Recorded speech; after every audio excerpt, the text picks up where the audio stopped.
The Vtoman FlashSpeed 1500. So, as you may have guessed, it is a portable battery. It has been a long time since we have presented one. We thought it would be really practical to have a portable battery so that we always have electricity in the van until the permanent installation is done.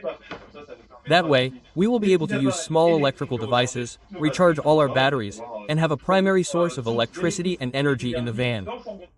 So this battery has a capacity of 1548 W, which corresponds to about 130 amps in 12 volts lithium.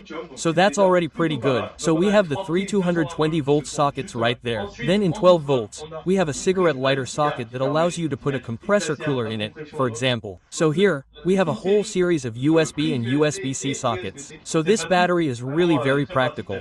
It can adapt very well to several situations, like we use it for a construction site, or for example if you go on a weekend of van life and you don't want to bother with installing it permanently in your vehicle.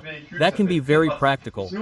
Or else, you can also simply install it permanently by positioning it in your converted van and fixing a solar panel on the roof, which you can connect to the battery so that it is constantly recharged. And like that, well, you will always have electricity in your vehicle, in a very simplified way. There are 3 different charging modes offered by the battery. There is the classic 220 volts charging mode, which is located at the large opening, which is right there. There is the cigarette lighter socket, which is there, which delivers a power of 200 W to recharge it. So it would take about 12 hours to fully recharge it while you are driving.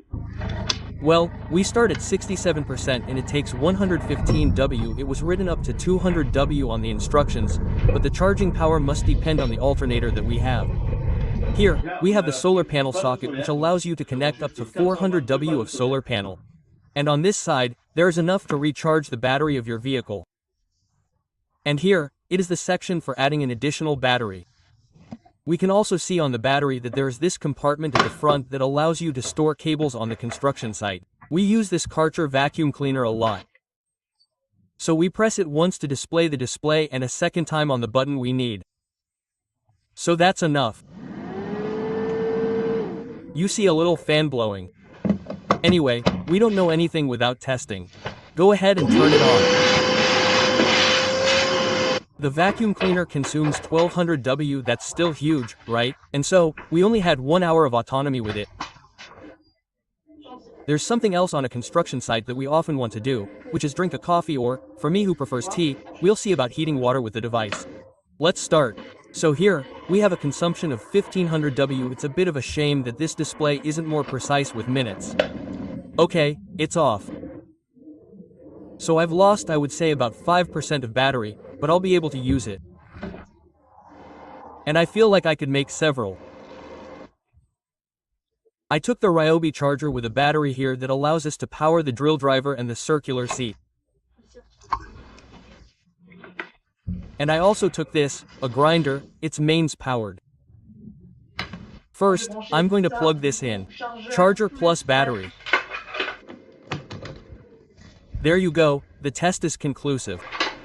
Last test, the grinder.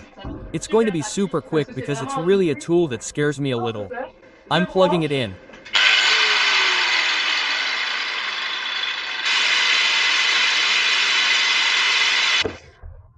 So I saw that with the grinder, I had 2 hours of autonomy and that it took about 500 W, there you go, on the battery continuously.